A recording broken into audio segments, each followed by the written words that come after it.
My parents neglected my brother's 8-year-old daughter. The judge saw their statements, and everything changed.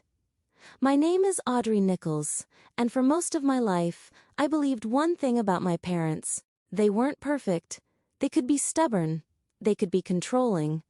But I believed they loved family above everything else. I was 34 years old when I learned how wrong I was. The lesson began with a phone call on a rainy Thursday night.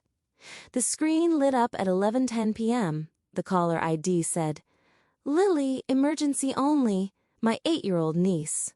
I answered before the first ring finished. "Auntie?" Her voice was barely a whisper.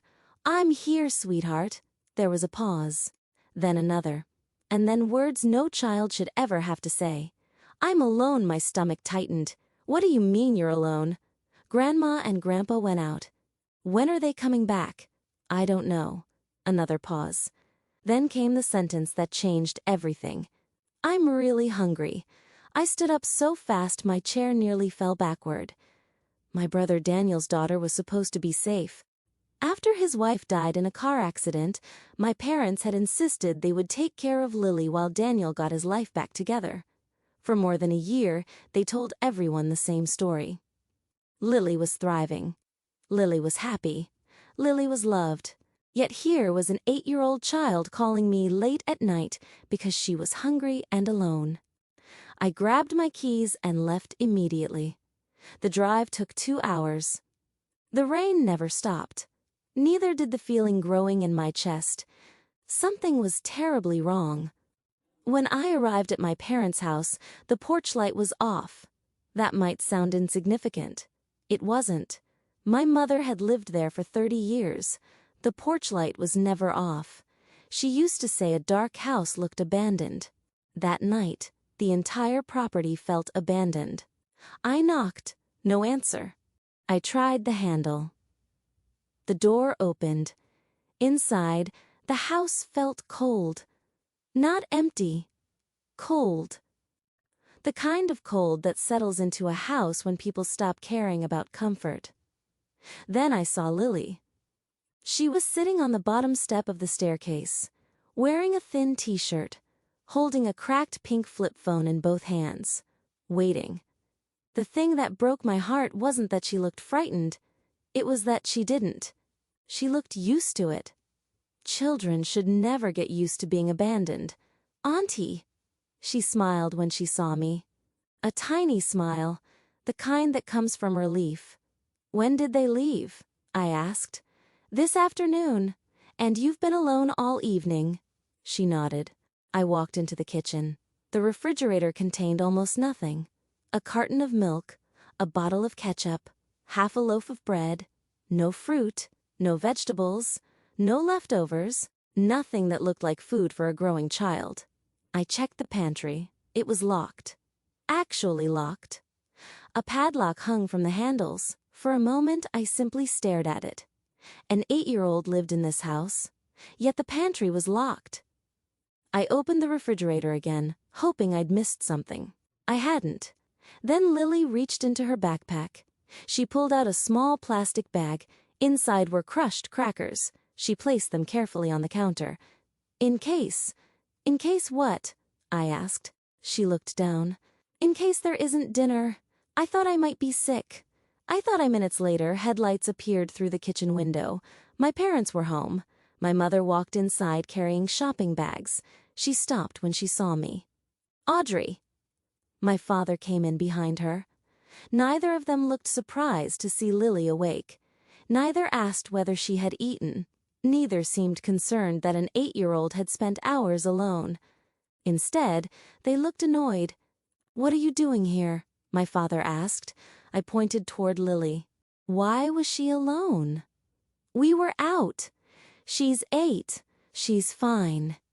I pointed toward the refrigerator. "Where's the food?" My mother's expression hardened. "Don't start. I'm asking a simple question." Then she said something I will never forget. Something that would later echo through a courtroom. "She's fed. She's housed. What more does a child need?" The room went silent. I looked at Lily, then at the locked pantry. then at the nearly empty refrigerator, and finally at the shopping bags sitting on the table. One contained expensive cosmetics. Another contained clothing. There was also a brochure for a Caribbean cruise. My parents clearly had money for themselves. They simply didn't have money for Lily. At least that was what they wanted everyone to believe. I left that night with a terrible feeling, but also with a question. Where was the money actually going? I work as a forensic accountant. My job involves following financial trails. People hide the truth surprisingly well. Money rarely does. Within days, I learned something important. After Lily's mother died, Lily became eligible for survivor benefits, monthly payments intended for her care. My parents controlled those payments. They also received financial assistance as guardians. Thousands of dollars every year intended specifically for Lily. Money for food, clothing, medical care, education.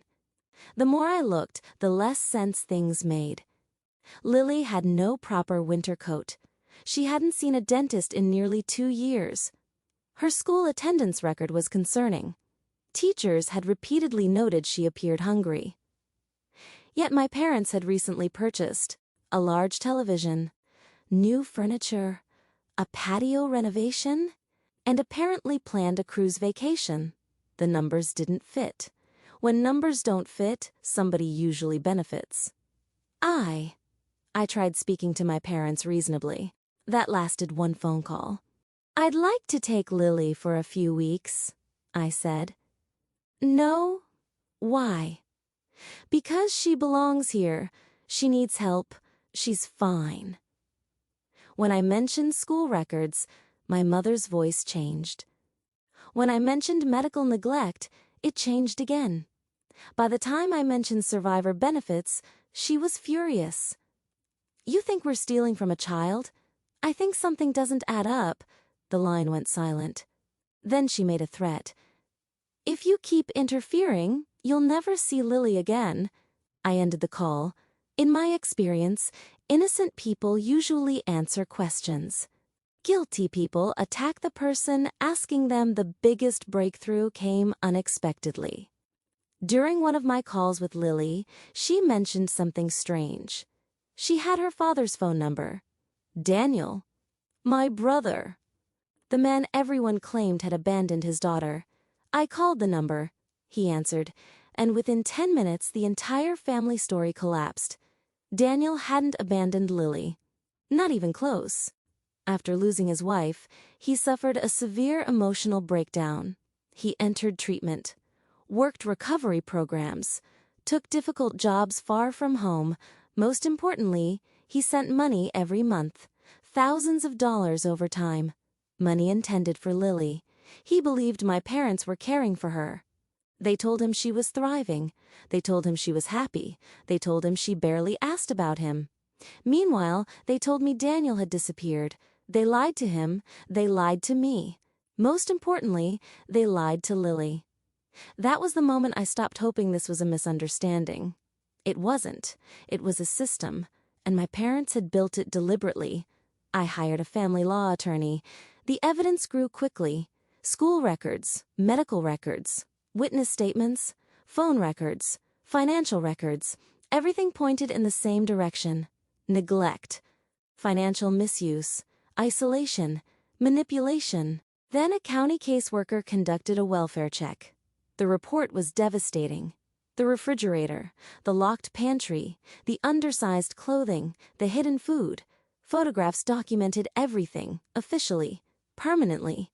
My parents could no longer dismiss concerns as family drama. The government had now seen what I saw. The courtroom hearing arrived 3 months later. My parents entered looking confident. They had spent years controlling the story. They believed they could control this too.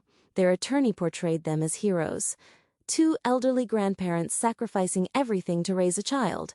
A troubled father. An interfering aunt. A stable home under attack. For a few minutes it sounded convincing. Then the evidence began. My attorney displayed financial records, benefit deposits, withdrawal patterns, luxury purchases, vacation expenses, casino transactions. The courtroom became quieter with every page. Then came the photographs, the refrigerator, the pantry, the hidden food, the neglected clothing. Finally, my attorney asked me one question. What did Mrs. Nichols tell you when you asked why Lily lacked food? I answered exactly as I remembered. She said Lily was fed, housed, and asked what more a child needed. Silence filled the room. The judge looked at the photographs, then the financial records, then my mother. For the first time all day, my parents looked nervous. My brother testified next. He explained his recovery, his work history, the money he had sent, the calls he tried to make, the blocked communication, everything. The story held together perfectly because it was true. Truth has a structure, lies usually don't. Then came the surprise witness, my Aunt Sharon. For years she had supported my parents. Now she sat under oath. And she told the truth. She admitted seeing Lily hide food. She admitted hearing conversations about money. She admitted knowing things weren't right. My mother's face turned white. The foundation of her story was collapsing. And everyone could see it. After hours of testimony, the judge recessed. 20 minutes later she returned. The courtroom stood. Then she delivered her decision. The evidence of neglect was substantial. The evidence of financial misuse was significant. Guardianship would be terminated, effective immediately. Custody would transfer to Daniel. Additional financial investigations would follow. My mother began crying. My father stared at the floor, neither looked at Lily. That told me everything. The first thing Lily did was run to her father. Not her grandparents, not anyone else. Her father. The man she'd been told didn't care. The man who never stopped trying. I still remember that moment. Some courtroom victories feel dramatic. This one felt quiet, like truth finally catching up. Today Lily is 11 years old. She lives with Daniel in a town 10 minutes from me. She has her own room, a refrigerator she never worries about, a backpack that contains books instead of emergency food. Most importantly, she knows she is loved. The hidden crackers disappeared after about 6 months. Her counselor said that was a good sign. Children stop hiding food when they trust it will still be there tomorrow. My parents eventually faced financial penalties and repayment orders.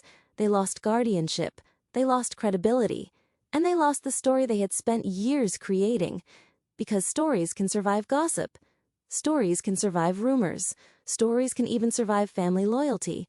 What they cannot survive is evidence, especially when the evidence comes from their own statements. Sometimes justice doesn't arrive with shouting. Sometimes it arrives in binders, in bank records, in photographs, in testimony. And sometimes it arrives because one frightened little girl makes a phone call at 11:10 p.m. and an aunt decides to answer. If there's one lesson I learned from all of this, it's simple. When a child says something is wrong, listen. You might be the only person who does.